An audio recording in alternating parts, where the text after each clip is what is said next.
자, 우리 성경 말씀을 다 같이 읽겠습니다.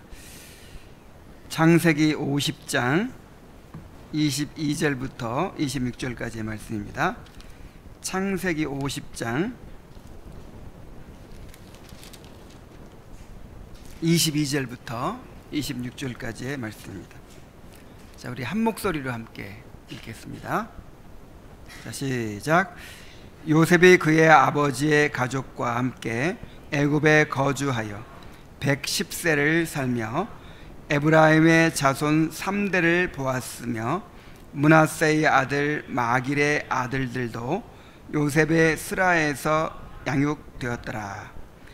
요셉이 그의 형제들에게 이르되 나는 죽을 것이나 하나님이 당신들을 돌보시고 당신들을 이 땅에서 인도하여 내사 아브라함과 이삭과 야곱에게 맹세하신 땅에 이르게 하시리라 하고, 요셉이 또 이스라엘 자손에게 맹세시켜 이르기를 하나님이 반드시 당신들을 돌보시리니 당신들은 여기서 내 해골을 메고 올라가겠다 하라 하였더라. 요셉이 110세의 죽음에 그들이 그의 몸에 향 재료를 넣고 애굽에서 입관하였더라. 아멘. 드디어 창세기의 마지막 본문에 이르렀습니다.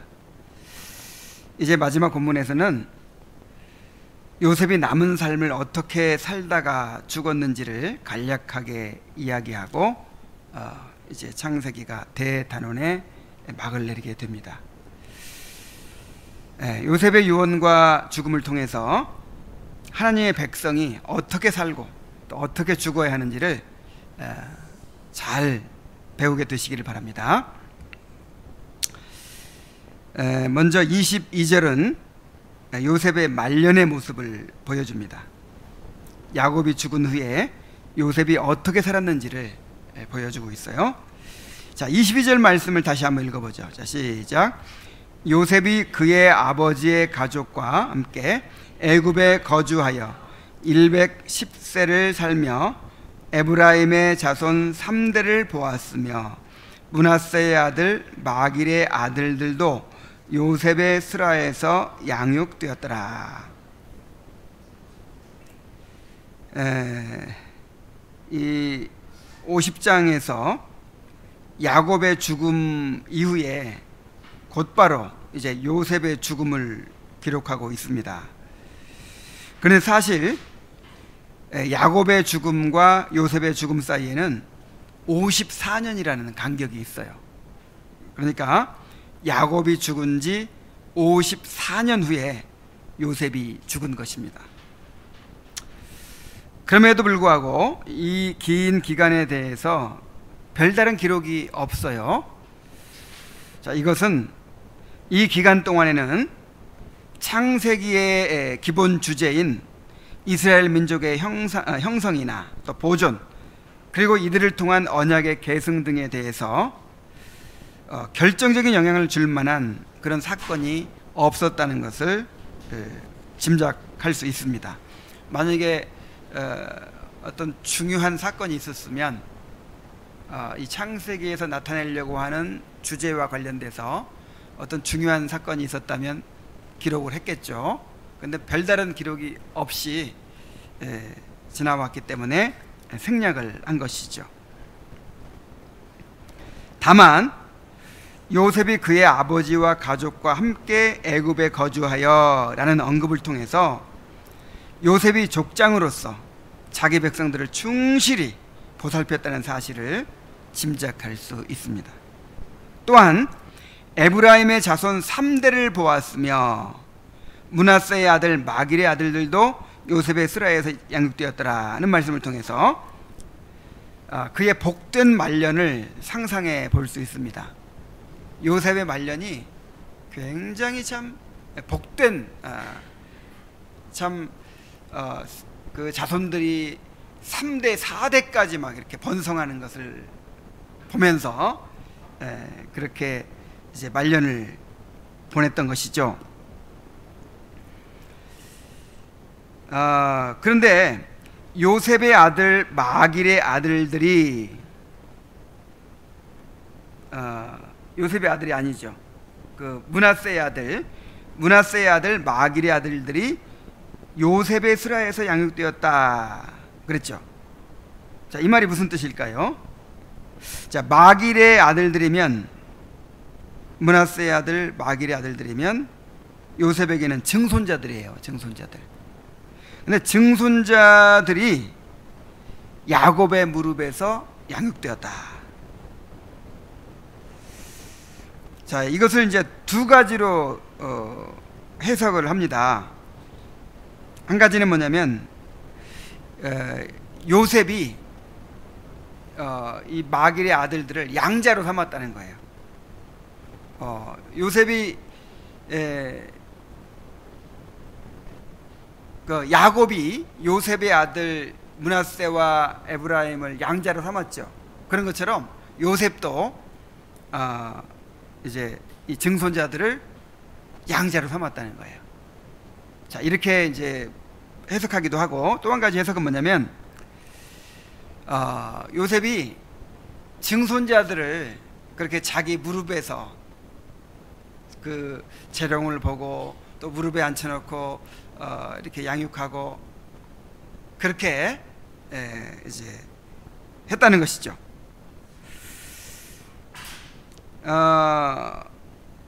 어떤 것이 정확한 것인지는 잘 알 수가 없지만 분명한 것은 요셉이 아들과 손자들은 물론이요, 심지어 증손자들에게까지 영향을 미쳤다는 것입니다. 자, 요셉은 이 손자들, 증손자들을 무릎에 앉혀놓고 그들에게, 조상들에게 주신 언약을 가르쳤을 것입니다. 그리고 어떻게 해서 하나님께서 자기에게 꿈을 주시고, 어떤 꿈을 주시고 그 꿈을 어떻게 이루셨는지, 그 애굽에 어떻게 자기가 내려오게 됐고, 그 애굽에서 어떤 생활을 했고, 애굽에서 어떻게 하나님이 자기를 총리로 높이셨는지, 이런 이야기들을 손자들에게 들려줬을 거예요. 그리고 하나님의 언약에 대해서 가르치고 어떻게 언약의 백성으로 살아야 될 것인지를 가르쳐 주었을 것입니다. 이것이 이 어린 아이들에게 얼마나 깊은 인상을 주었겠습니까? 이 족장들의 삶을 보면 이렇게 아버지뿐 아니라 할아버지로부터 신앙의 유산이 전수되는 것을 보게 됩니다. 그러니까 아버지로부터, 바로 윗대로부터만 이렇게 전달되는 것도, 윗대로부터 전달되는 것도 큰 영향인데, 그 대를 넘어서 이 할아버지 때로부터, 그 다음에 증조 할아버지로부터 이렇게 대대로 이어져 오는 이 신앙의 유산이라고 하는 것은 굉장한 영향을 미치는 것입니다. 아브라함이 야곱의 15살 때까지 살아 있었어요. 그러니까 야곱이 누구한테 신앙을 배웠겠습니까? 물론 이제 이삭도 야곱을 가르쳤겠죠. 그런데 그 아브라함에게 또 배운 거예요. 어린 시절에 아브라함으로부터 하나님께서 갈대아 우르에서 어떻게 그를 불러내셨는지, 그리고 하나님께서 어떤 언약을 주시고 그 언약을 이루어 오셨는지, 하나님께서 어떻게 야곱의 아버지 그 이삭을 낳게 만드셨는지, 이런 것들을 계속 들으면서 자랐을 거예요. 그래서 야곱이 이렇게 언약을 붙들고 살게 되었는지도 모릅니다. 또한 이삭은 요셉이 28살 때까지 살아 있었어요. 자, 그러니까 그 요셉이 어린 시절에 이삭이 이제 계속 요셉과 함께 살았던 것이죠. 그래서 또 요셉은 이삭으로부터 하나님의 언약에 대해서 들었을 것입니다. 아브라함이 자기를 모리아 산에 바쳤던 이야기도 들었을 것입니다. 자, 이런 선조들의 이러한 가르침과 본이 얼마나 자손들에게 큰 영향을 미쳤겠습니까? 그러니까 아버지, 어머니로부터만 듣는 것도 굉장한 건데, 아버지 어머니로부터만 듣는 것이 아니고 그 할아버지 할머니로부터도 듣는 거예요. 그래서 대대로 이어져 내려오는 하나님의 역사를 그냥 눈으로 보고 배우는 것이죠. 산 증인들로부터 직접 배우는 것이죠. 그래서 이렇게 양육을 받았기 때문에 야곱은 항상 하나님을 어떻게 부르냐면 내 조부 아브라함의 하나님, 그리고 내 아비 이삭의 하나님 여호와여, 이렇게 불러요.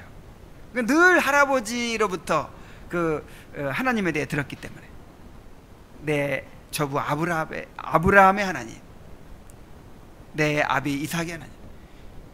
또 요셉은 어떻게 불렀겠어요, 하나님을? 아브라함의 하나님, 이삭의 하나님, 야곱의 하나님 여호와여, 이렇게 또 이제 부르는 것이죠. 그러니까 내가 경험한 하나님만이 아니라 우리 아버지가 경험한 하나님, 또 우리 할아버지가 경험한 하나님을 이렇게 이제 다 배우게 되는 것이죠. 자, 그래서 우리도 요셉처럼 후손들에게 고귀한 신앙의 유산을 물려주는 그런 사람이 되어야 한다는 것을 이 본문은 우리에게 가르쳐주고 있어요. 아브라함도 이삭도 야곱도 그리고 요셉도 이 4명의 족장들이 이 후손들에게 고귀한 신앙의 유산을 물려주고 있습니다. 우리는 지금 개혁신앙을 배우고 있어요. 그리고 개혁교회를 세워가고 있죠. 우리가 어떻게 하나님의 백성으로서 살아야 하는지, 어떻게 교회를 세워가야 하는지, 어떻게 경건한 가정을 이루고 자녀를 양육해야 하는지를 우리가 배워가고 있습니다. 우리는 다른 사람들이 가지 않는 길로 가고 있어요. 모든 것을 새롭게 배우면서 나아가고 있습니다. 그래서 이 길이 쉽지 않고 또 자녀들을 양육하는 것도 쉽지 않아요. 이럴 때 어떻게 해야 되는지, 어떻게 언약을 가르치고 예배를 가르치고 하나님에 대해서 알려주고 어떻게 신앙의 유산을 물려주어야 되는지를 참 쉽지 않아요. 그런데 만일 우리 부모가 나를 그렇게 양육한 거예요. 가정 예배를 드리고 어렸을 때부터 나를 어떻게 공예배에 참여해야 되는지, 어떻게 안식일을 지켜야 되는지, 어떻게 또 언약의 자손으로서 학교에 가 살아야 되는지, 그리고 그 성경의 중요한 교리들을 가르쳐주고 또 신앙을 훈련시켜주고 나를 그렇게 해줬단 말이에요, 우리 부모가. 그러면 그 경험을 가지고 할 수 있잖아요, 우리 자녀들을. 우리 할아버지가 아버지를 그렇게 했고 또 아버지가 나를 그렇게 했고, 그러면 얼마나 쉽겠어요. 얼마나 참 능력이 있겠어요.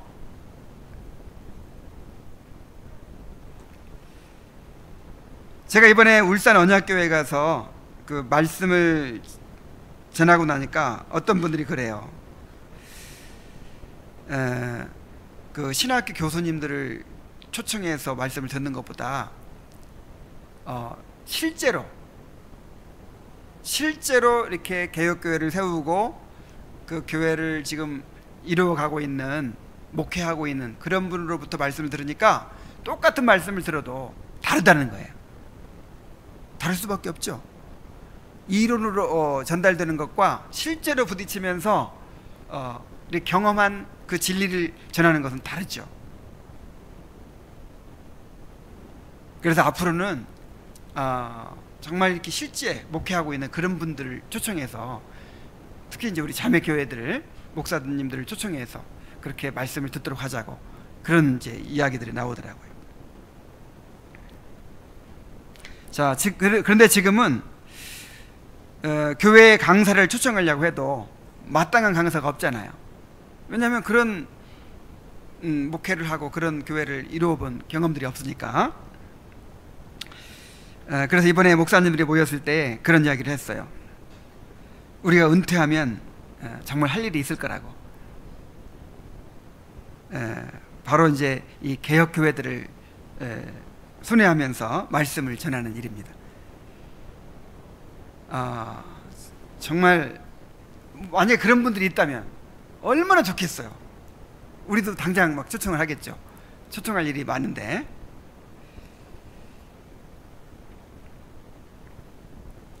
우리가 꼭 요셉처럼 큰 인물이 되고 큰 일을 해야만 되는 것은 아닙니다. 그런데 나 한 사람만 잘 세워줘도 다른 사람들에게, 또 후손들에게 큰 영향을 미치게 됩니다. 이 철로역정의 크리스찬을 보세요. 크리스찬이 정말 뭐 크리스찬이 무슨 큰 인물인 건 아니잖아요. 뭐 유대한 목사가 돼가지고 막 큰 교회를 세운 것도 아니고 어떤 큰 일을 한 것도 아닌데 철저하게 자기 신앙을 지킨 거예요.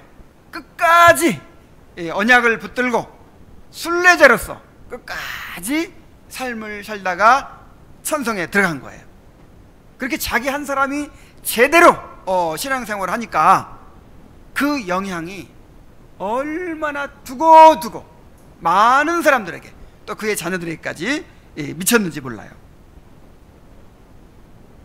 이 칼빈의 제네바 교회를 한번 생각해 보세요. 그 교회가 그리고 칼빈이 죽은 다음에 또 칼빈의 후계자들 이제 몇 대가 이제 사라진 다음에는 이 제네바 교회가 다시 카톨릭으로 돌아가 버렸어요. 왜냐하면 전쟁에서 패해가지고. 그래서 뭐 하나님의 일이 다 그냥 흐지부지 된 것처럼 보이지만, 그때 그렇게 교회를 바르게 세우고자 힘썼던 그 일이 얼마나 오래도록 영향을 미치고 있습니까? 그래서 이 한 사람, 나 한 사람만 잘 세워줘도, 그리고 몇 사람 되지 않더라도 이 교회 하나만 잘 세워줘도 정말 많은 사람들에게, 또 많은 교회들에게, 또 다음 세대에까지 엄청난 영향을 미치게 될 것입니다. 그러므로 나 한 사람, 그리고 우리 한 교회가 순결한 신앙을 가지게 되는 것이 무엇보다도 중요합니다. 우리가 다 그런 사람들이 되도록, 또 우리 교회가 그런 교회가 되게 해주시도록 은혜를 구합시다. 자, 이제 24절부터 25절, 3절부터 25절까지 해서 요셉의 유언과 죽음을 한번 살펴보겠습니다. 요셉은 죽음을 앞두고 남겨진 사람들에게 하나님의 언약을 바라보게 합니다. 자, 24절 말씀 한번 같이 읽어볼까요? 자, 시작. 요셉이 그의 형제들에게 이르되 나는 죽을 것이나 하나님이 당신들을 돌보시고 당신들을 이 땅에서 인도하여 내사 아브라함과 이삭과 야곱에게 맹세하신 땅에 이르게 하시리라 하고. 여기서 그의 형제들은 꼭 실제 형제들만 가리키는 말이 아니죠. 요셉이 12아들 중에서 11번째 아들인데, 요셉의 형제들 중에서는 아무래도 먼저 죽은 사람이 많겠죠. 뭐 요셉보다 늦게 죽은 사람들도 있었을 거예요. 그래서 여기서 형제들이라는 말은 각 지파의 우두머리들을 우두머리들을 가리키는 말입니다. 그러니까 요셉의 형들도 있을 수 있고 형제들도 있을 수 있고, 또 이제 형제들이 죽었으면 그 아들들일 수도 있고 조카들일 수도 있고, 어쨌든 12지파의 그 우두머리들을 다 이제 불러 모은 거예요. 요셉은 이렇게 말합니다. 나는 죽을 것이나 하나님이 당신들을 돌보실 것입니다.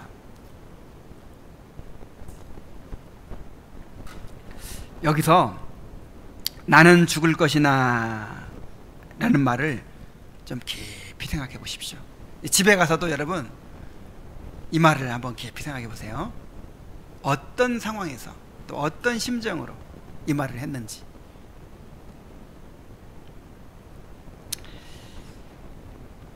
자, 요셉이 죽어가는 것을 목도하는 그의 형제들의 심정이 어떠했겠습니까? 또 요셉이 어떤 심정으로 이 말을 하고 있을까요? 자, 그들은 기근으로 말미암아 멸망할 수밖에 없었는데 애굽의 총리가 된 요셉으로 말미암아서 애굽의 식량을 풍성히 공급받고 가나안 땅에서는 구경도 할 수 없었던 비옥한 땅에 정착하여서 지난 70여 년간을 풍요와 번영을 누렸어요. 한 70년 동안 그 애굽의 그 비옥한 땅에서 그야말로 부족함 없이 살았던 거예요. 아니, 애굽의 총리가 내 동생이고, 애굽의 총리가 우리 삼촌이고, 애굽의 총리가 우리 형인데 누가 건드리겠어요? 그러니까 그 식량도 맨 처음에 우선적으로 그냥 공급을 해주고, 그 다음에 그 비옥한 땅에서 뭐 어디 돌아다닐 것도 없이 그렇게 평안하게 풍요롭게 또 번성하면서 그렇게 살았단 말이에요. 막 얼마나 살기가 좋았는지 집집마다 아이들을 막 나대기 시작하는데 그 70명의 사람들이 불과 얼마 만에 200만 명, 300만 명이 돼버렸잖아요. 세월이 오래 간다고 해서 인구가 그렇게 계속 늘어나는 건 아니에요. 이렇게 굶주림도 있고 질병도 있고 뭐 전쟁도 있고 그래가지고 인구가 그렇게 막 늘어나는 게 아니에요. 그만큼 하나님께서 보호해 주신 것이죠.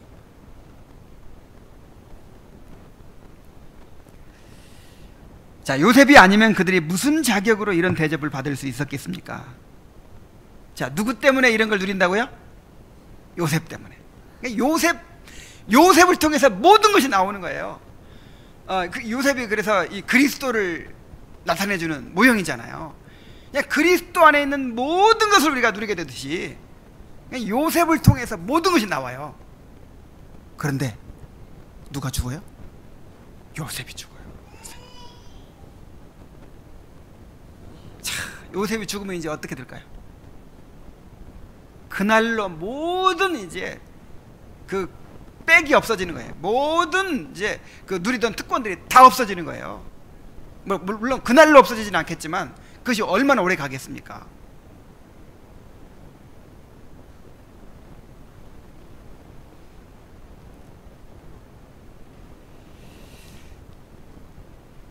자, 이것이 그들에게 얼마나 두려운 일이었을까요?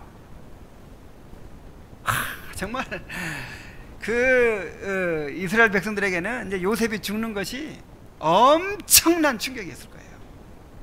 뭐 누가 도대체, 아니 바로 왕이 무엇 때문에 그 이스라엘 백성들한테 은혜를 베풀겠어요? 애굽 사람들이 무엇 때문에 이스라엘 백성들에게 이스라엘 백성을 후대하겠어요? 이제 큰일 난 거예요. 자, 이런 상황에서 그렇게 이제 두려워하고 있는 그 이스라엘 백성들에게 요셉이 이야기하는 것입니다. 내가 죽을 것이지만 하나님께서 당신들을 돌보실 것입니다. 당신들을 돌보시는 분은 누구시다? 하나님이시다. 나를 통해서 당신들을 돌보았지만 당신들을 지금까지 돌보신 분은 하나님이시고 내가 죽더라도 하나님께 당신들을 돌보실 것입니다. 이렇게 이야기하고 있는 것이죠. 그리고 하나님의 언약을 바라보게 합니다. 하나님이 당신들을 이 땅에서 인도하여 내사 아브라함과 이삭과 야곱에게 맹세하신 땅에 이르게 하리이다.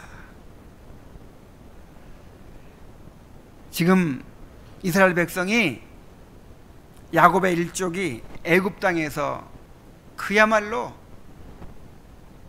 풍요와 번영을 누리고 있죠. 너무나도 잘 먹고 잘 살고 있죠. 그런데 이것이 목적이 아니었어요. 이 애굽 땅에서 잘 먹고 잘 사는 게 목적이 아니었어요. 하나님께서 그들에게 가나안 땅을 기업으로 주셨잖아요. 그래서 가나안 땅에다가 하나님 나라를 세우고 그야말로 제사장 나라를 세우는 것이 이들을 향한 하나님의 목적이고 약속이고, 그래서 이들의 사명이었어요.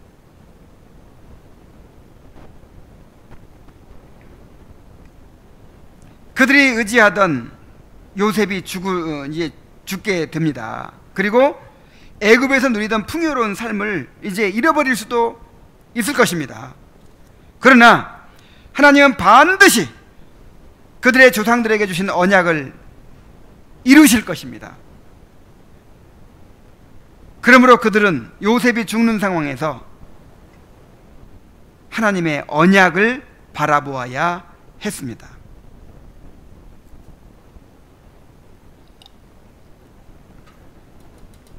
자, 우리가 이렇게 하나님의 언약을 바라보며 살아야 합니다. 우리가 이 땅에서 바라보고 의지하던 모든 것들은 언젠가 다 사라지게 돼 있어요. 우리가 의지하던 사람들, 물질, 건강, 우리의 소속, 우리가 의지하던 모든 것들이 결국은 다 사라지게 될 것입니다. 눈에 보이는 것들은요, 다 없어지게 돼 있어요. 이것들은 다 모형이에요. 이것들이 우리에게 주어진 영구적인 기업이 아니에요. 이 세상에 있는 모든 관계도 일시적으로 맺어진 관계입니다. 언젠가는 다 이제 헤어지게 돼 있고요. 우리에게 주어지는 어떤 것들이라도 다 결국 내려놓게 돼 있어요. 우리의 건강도, 우리의 생명조차도 다 내려놓게 돼 있어요. 이런 것들이 우리의 추구하는 바가 아니란 말입니다. 우리 눈에 보이는 것들이 다 사라질지라도 하나님이 우리를 돌보실 것이고 우리를 향한 언약을 이루실 것입니다. 그러므로 우리가 눈을 들어서 언약의 하나님을 바라보아야 합니다. 자, 하나님은 때때로 우리에게 주신 것을 거두어 가심으로 당신의 언약을 이루어 가십니다. 자, 어떻게 하심으로?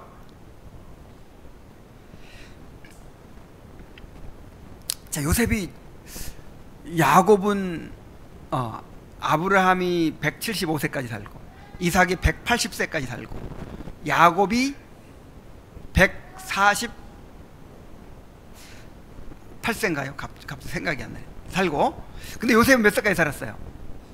110세. 야, 이렇게 경건한 사람인데 왜 이렇게 일찍 들어가셨나, 그런 생각이 좀 들기도 하죠. 근데요,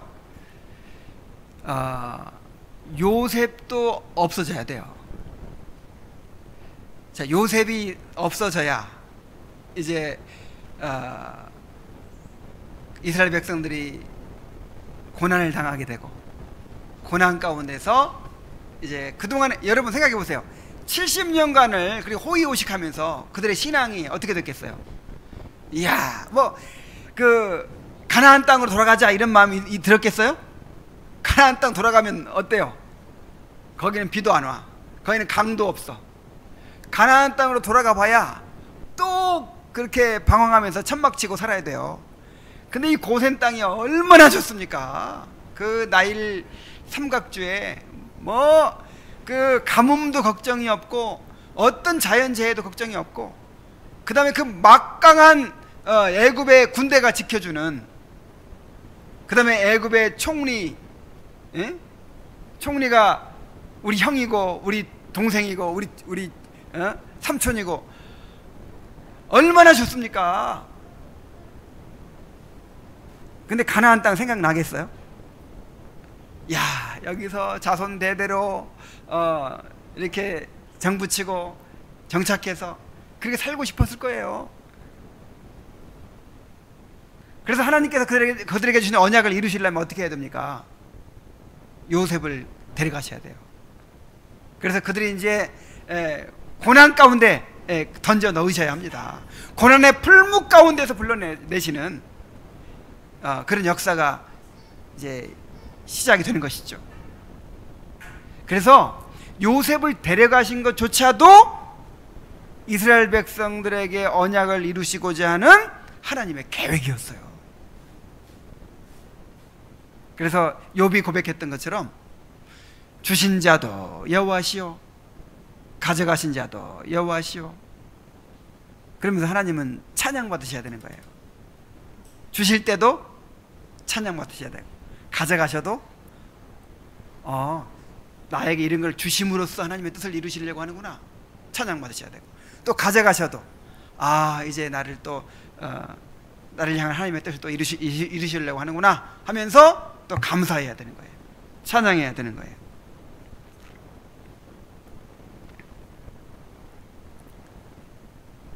그래서 요셉의 죽음은 이스라엘 백성에게 엄청난 충격이 되었지만, 사실은 하나님의 관점에서 보면 오히려 하나님의 언약의 성취가 더 가까워져 오고 있다는 사실을 의미했습니다. 그러므로 우리도 우리에게 주신 것들을 거두어 가실 때 두려워하지 말아야 합니다. 오히려 그러한 때야말로 우리를 향한 하나님의 섭리가 이제 이루어질 때라고 하는 사실을 기억해야 할 것입니다. 그러므로 우리가 하나님의 언약을 바라봐야 돼요. 언약을. 그러니까 우리에게 주어진 것들, 하나님은 꼭 고난을 통해서만 우리를 가르치시지 않고 축복을 통해서도 가르친다고 했죠. 고난을 통해서 우리를 낮추시고 깨뜨리시고 빚으시고 우리 죄를 깨닫게 하시는가 하면, 또 축복을 통해서도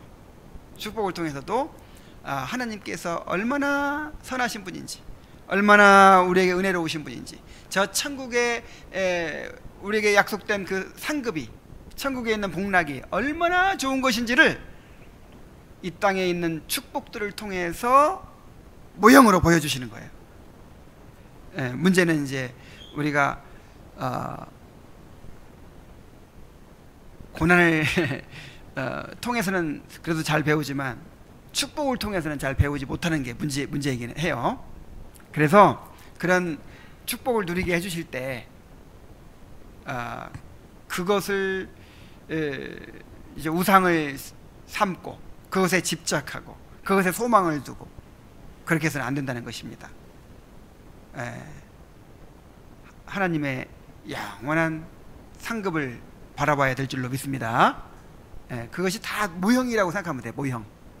그걸 통해서 하나님께서 주실 진짜 복을 바라보는 거예요.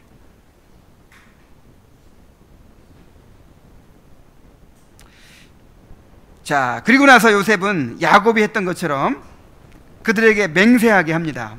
25절에 보면은 요셉이 또 이스라엘 자손에게 맹세시켜 이르기를, 하나님이 반드시 당신들을 돌보시리니 당신들은 여기서 내 해골을 메고 올라가겠다 하라 했더라. 자, 먼 훗날 하나님께서 이스라엘 백성을 가나안 땅으로 인도하여 들이시고 모든 백성들이 애굽을 떠나게 될 텐데, 그때 자신의 유고를 옮겨다가 가나안 땅에 묻어달라는 것입니다. 자, 야곱이 죽었을 때는 요셉에게 그렇게 이제 유언을 했죠.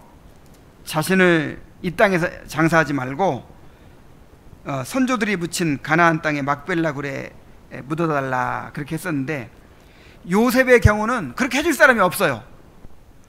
야곱은 요셉이 총리니까 그렇게 해줄 수 있었는데, 이제 요셉이 죽고 나니까 누가 그렇게 해주겠어요. 그래서 이제 애굽 땅에다 장사할 수밖에 없죠. 그런데 훗날 반드시 하나님께서 당신들을 이끌어내어 약속의 땅에 이르게 하실 것입니다. 그때 내 해골을 파서 가나안 땅에 갔다가 묻어주시오 하고 지금 이제 그렇게 해주겠다고 맹세하라는 거예요. 결국 그로부터 360년 후에 모세가 이스라엘 백성을 인도하여 애굽을 떠날 때 요셉의 유고를 가지고 떠났습니다. 그래서 막벨라 굴은 아니고 이 세겜 땅에다가 매장을 했어요. 요셉이 얼마나 하나님의 약속을 사모했는가를 보여줍니다. 요셉은 17세에 애굽에 내려와서 30세에 총리가 되었고 110세에 죽기까지 80년간을 이 세상에서 누릴 수 있는 최고의 부귀와 권세와 영화를 누리며 살았어요. 그것도 늙어서 이 세상의 여러 가지 경험들을 다 하고 늙어서 총리가 된 게 아니죠. 몇 살 때 됐어요? 30세. 정말 오늘날 우리 시대에는 30세면 아직도 애들인데, 철 모르는 애들인데, 그때 최고의 지위에 오른 거예요. 그래가지고 몇 년간? 80년간.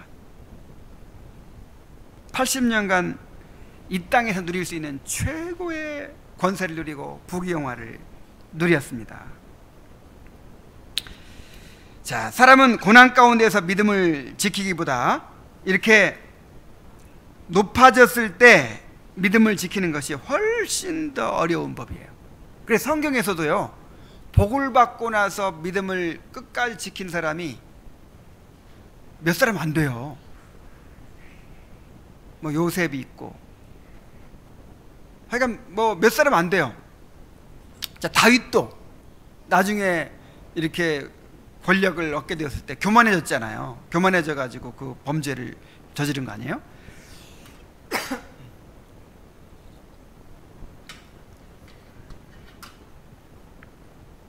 그러나 요셉은 조금도 애굽의 부귀영화에 마음을 빼앗기지 않았습니다.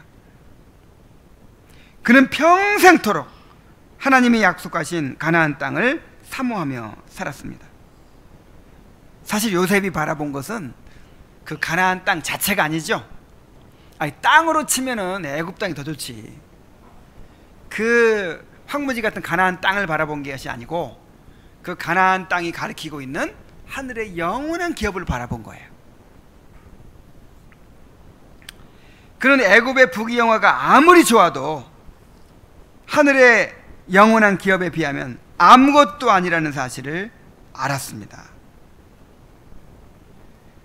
그는 하나님이 약속하신 하늘의 기업을 바라보았기 때문에 평생토록 그의 마음이 흔들리지 않고 변질되지 않았던 것입니다. 야, 어떻게 이렇게 살 수 있었을까? 그러니까 요셉이 17세에 집을 떠났기 때문에, 그러니까 어린 시절의 교육의 그 원인이 있다고 볼 수가 없어요. 그죠? 그러니까 어렸을 때 할아버지로부터, 아버지로부터 이 언약을 잘 배웠던 거예요. 하나님께서 주신 언약에 대해서. 그리고 아브라함이 몇 대 할아버지죠? 증조 할아버지가, 그 다음에 증조 할아버지 아브라함이, 그 다음에 할아버지 또 이삭이, 그리고 아버지 야곱이 어떻게 정말 언약의 복을 사모하고 그거를 얻게 되었는지, 그리고 그 언약의 상속자로서 어떻게 연단받고 어떻게 믿음을 지키고 살아왔는지, 이런 것들을 들었을 거예요.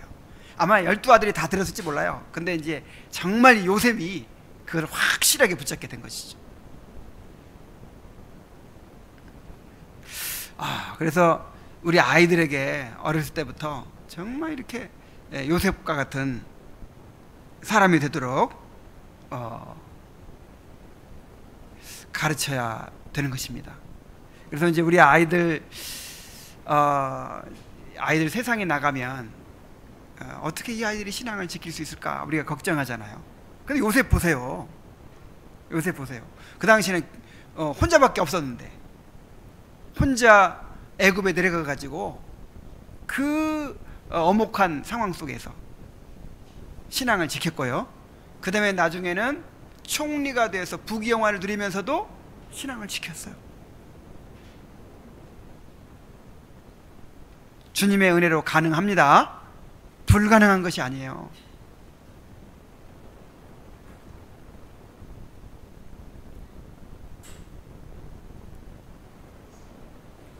자, 그리고 더 나아가서 요셉이 형제들에게 이렇게 맹세까지 하게 하면서 유언한 것은 또 그 형제들을 위한 것입니다. 형제들을 위해서요. 뭐 자기야 뭐 죽으면 그만이죠. 죽으면 영혼은 하늘로 올라가고 육체는 그냥 흙이 돼버리고 말잖아요. 그때 뭐 내 시체를 뭐 애굽에다 묻든 강에다 뿌리든 뭐 가나안 땅에 옮겨가든 무슨 상관이 있겠어요. 근데 누구를 위해서? 이 이스라엘 백성들을 위해서 그렇게 하라고 한 것이죠. 이스라엘 백성은 70여 년간 애굽 땅에서 풍요와 번영을 누리면서 언약에 대한 신앙이 많이 약화되어 있었을 것입니다. 또한 자신이 죽으면 이제 그들에게 엄청난 고난이 닥치게 될 것을 또 내다볼 수 있었습니다. 이것은 그들이 가나안 땅에 들어가기 위해서 필수적으로 겪어야 될 일이었습니다. 그토록 부족함 없이 풍요와 번영을 누리며 살았는데 하루아침에 그 모든 것을 잃고 노예의 신세로 전락하게 될 때 그들이 얼마나 낙심하게 되겠습니까? 그래서 그들이 고난 가운데서도 하나님께서 그들을 돌보시고 그들에게 허락하신 가나안 땅으로 인도하실 것을 바라보기를 원했던 것입니다. 그래서 요셉은 하나님이 반드시 당신을 돌보시리니 라는 말을 다시 한번 또 강조합니다. 돌보신다는 말을 두 번이나 해요. 요셉의 믿음은 그의 유언을 통하여 드러났습니다. 히브리서 기자는 요셉을 믿음의 영웅들 가운데 하나로 소개하면서 요셉이 행한 많은 일들 중에서 다른 증거를 들지 않고 바로 이 일을 그 증거로 제시하고 있습니다. 그러니까 요셉이 이제 그 믿음의 위인들 중에 하나로 이제 요셉을 소개하면서 요셉이 행한 그 믿음의 행사를 이야기하는데 뭐 여러 가지 있을 수 있겠죠.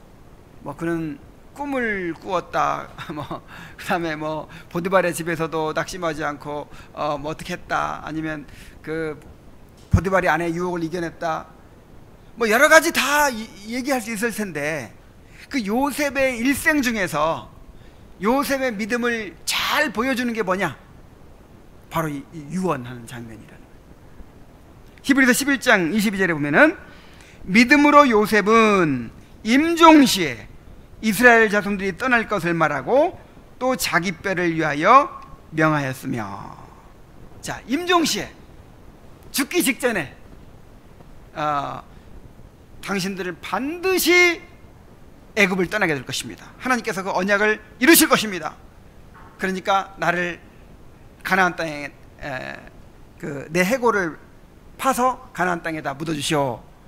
이렇게 말한 거, 요게 요셉의 믿음의 증거라는 거예요. 야곱도 그 마지막 침상에서 하나님 경배하고 또 유언한 거, 그거를 믿음의 증거로 얘기했죠. 참 놀랍죠. 뭐 그 외에도 많잖아요. 뭐 그 야복강에서 하나님과 씨름해가지고 이겼다든지 뭐 여러 가지 그 영웅적인 일들이 많은데 마지막 임종시에 그렇게 하나님 경배한 거, 유언한 거, 뭐 이런 거를 믿음의 증거로 얘기한단 말이에요. 자, 이것이 무엇을 보여줍니까?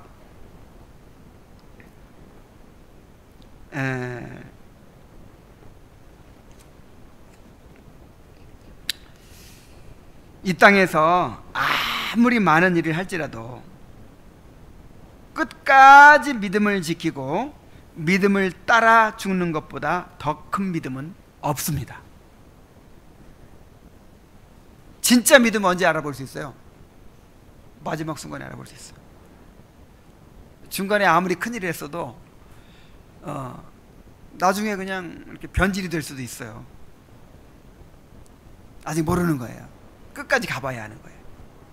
근데 마지막 순간까지 그 믿음 변치 않고 당신들은 반드시 애굽을 떠나게 될 것입니다. 이렇게 말하는 거예요. 마지막 순간까지 사력을 다해서 지팡이를 의지한 채 하나님을 경배한 것을 보세요. 이게 믿음이에요. 이게 믿음을 따라 죽는 거, 믿음을 따라 죽는 거, 이보다 더 큰 믿음은 없는 거예요. 믿음의 증거는 없는 거예요. 자, 우리가 이렇게 하나님의 약속을 바라보며 살다가 죽어야 합니다. 자, 우리의 모든 고난 가운데서 하나님을 바라보아야 합니다. 그런데 고난 가운데서만이 아니라 축복 가운데서도 하나님을 바라보아야 합니다.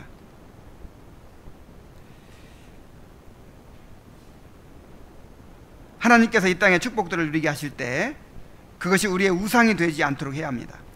하나님이 아무리 큰 축복을 주시더라도 그것들의 마음을 빼앗기지 말아야 합니다. 그래서 시편 62편 10절에 보면은 이런 말씀했어요. 포악을 의지하지 말며 탈취하는 것으로 허망하여지지 말며 재물이 늘어도 거기에 마음을 두지 말지어다.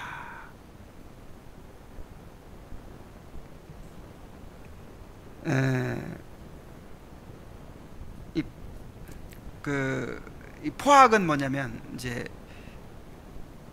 여기서는 그러니까 막 어떤 싸워서 뭔가를 얻어낼 수 있는 어떤 힘을 가진 거죠. 힘.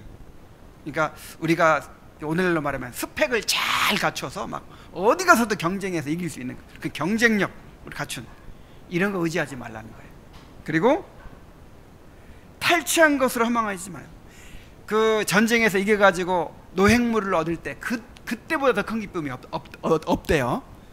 내가 죽지 않고 살았잖아요. 전쟁에서 승리하고 사는 것만 해도 너무 기쁜데 그 적들로부터 엄청난 노획물을 얻었을 때 얼마나 기쁘겠어요. 근데 그거 얻었다고 허망해지지 말아라. 그러니까 그거 얻었다고 막 기뻐하고 이게 다 허망한 일이라는 것이죠. 그 다음에 재물이 늘어도 거기에 마음을 두지 말지어다. 뭐 집 한 채 샀다고 뭐 또 뭐 돈 좀 벌었다고 뭐 아니면 이 땅에서 뭐 높은 자리에 올라갔다고 뭐 내 아들 뭐 전교 1등 했다고 뭐 그런 거 가지고 그냥 거기 마음을 두고 그냥 그러지 말란 말이에요. 아무리 하나님께서 큰 복을 주셔도 우리 항상 느슨하게 붙잡으라는 거예요. 느슨하게. 너무 꽉 붙잡지 말고 그냥 있으면 좋고 없어도 괜찮고 이렇게 느슨하게.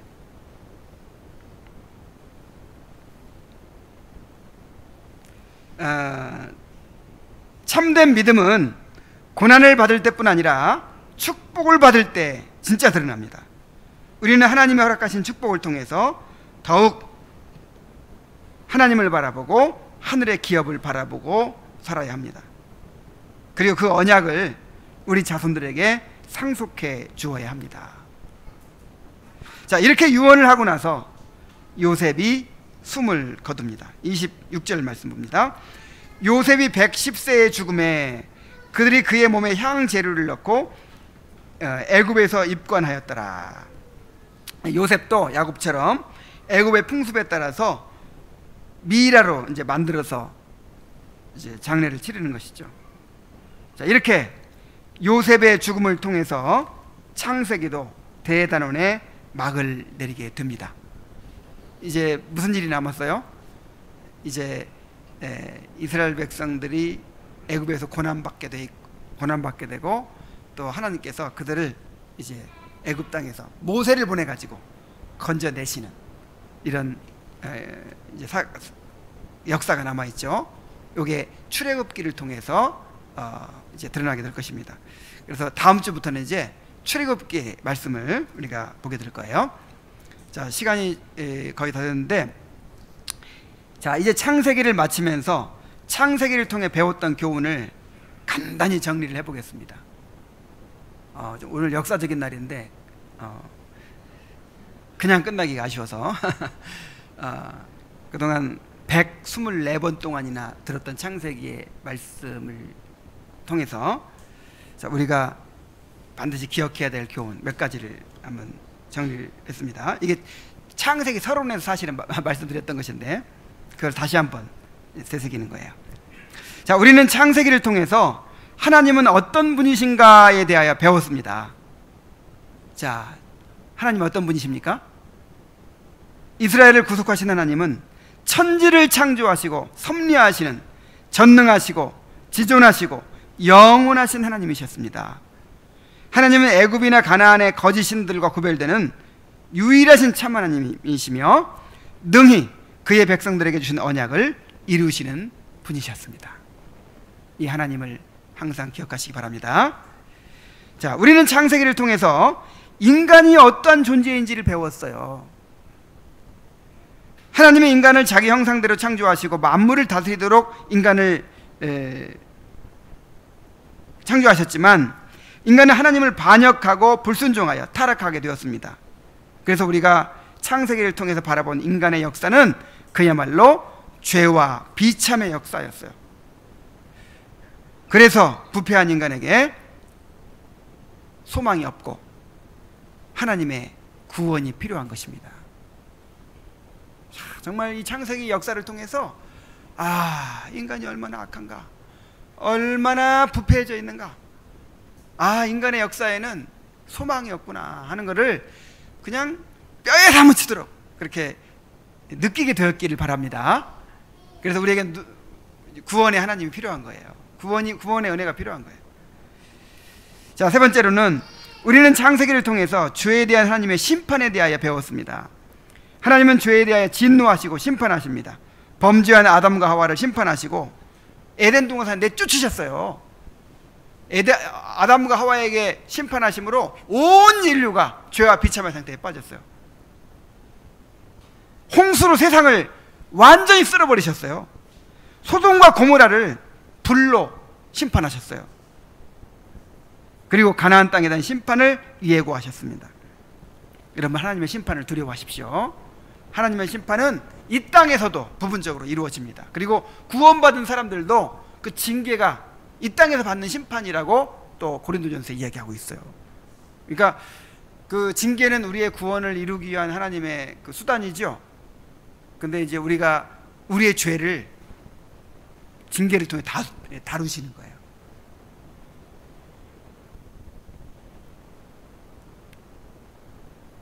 정말 하나님의 심판을 두려워해야 됩니다.